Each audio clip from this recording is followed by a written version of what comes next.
Guys, it's Ben from Saguaro Farm. You may remember a few weeks ago I was out here doing an unboxing video on our new all-way 2000 watt solar power station slash solar generator, and I've had a couple weeks now. I've set it up and troubleshot the system and have run it, and I'm here to show you the review on the solar system and explain the pros and cons, the in and outs of how we got it set up.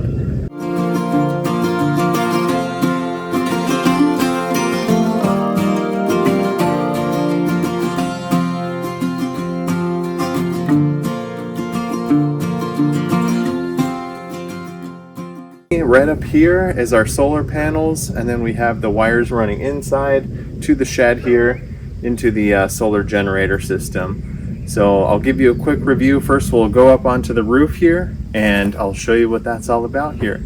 So first thing you'll notice is when I take you up on the roof here, we did not end up using those panels that were sent with the all-way system. The problem, one of the big cons with the system that I saw was those panels. I started opening up the directions and it said those panels are not waterproof. Do not get them wet. And for our purposes, I mean, we're in Arizona, it's a pretty dry place, but we just had a huge rainstorm just earlier today, and they would not have worked mounted on the shed here. So luckily I wrote the all-way customer service, and they ended up having me send the panels back for a $600 credit, which I happily obliged to. So the solar generator system, the power station, we kept. So all in all, I'm in this about $850 for the generator system. And I wanted to show you what that's all about, how we ended up hooking up our system here.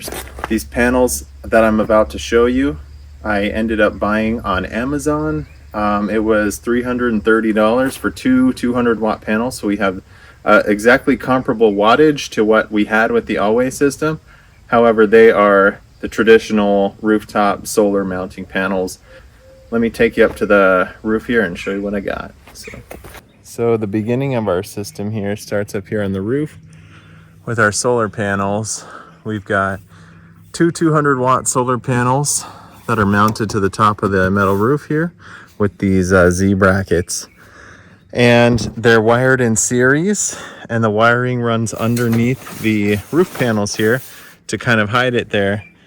But then that runs down here through the shed over here, and then inside, I ran them inside the shed through this vent here.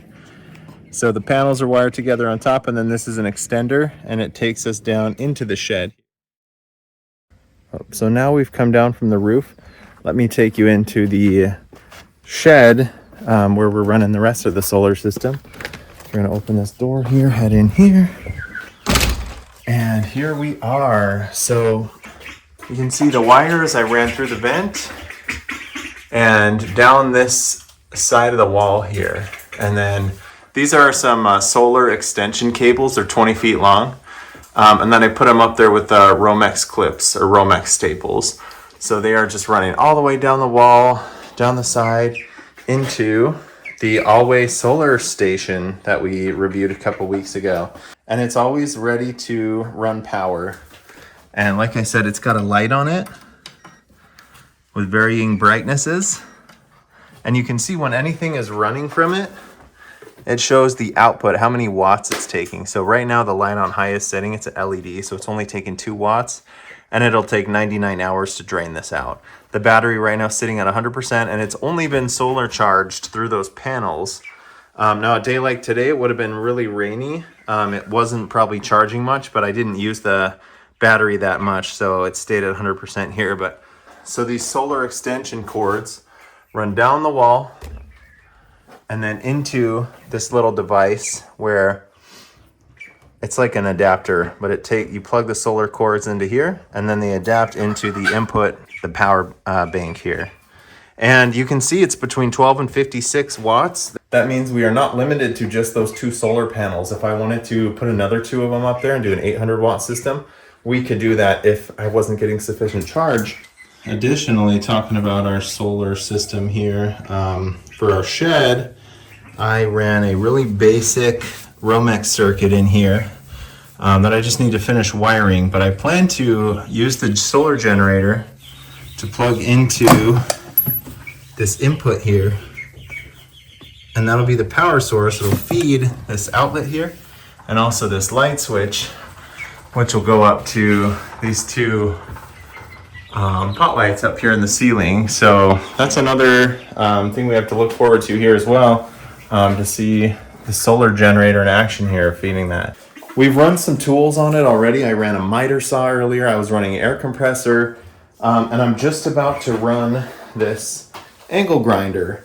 But I wanted to run that with you and give you a test here. So I'm going to plug it into an extension cord and meet you to the other side of the fence here to cut off a couple bolts.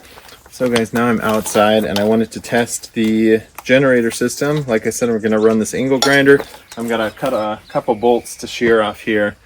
And I just wanted to show you and review the solar power bank and show you that really there's no interruption of power for this thing, and there's really no difference as far as if you were using power off the grid.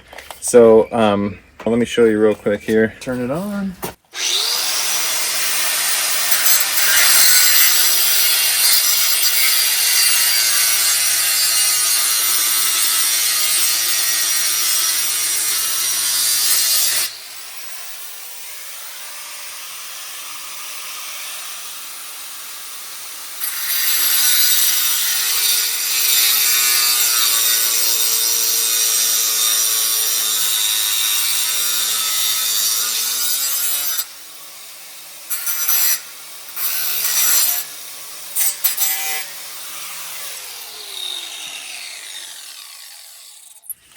So as you can see, there's really no difference, and for like 850 bucks, that's way cheaper than getting anywhere near to tying into the grid and running power all the way down here.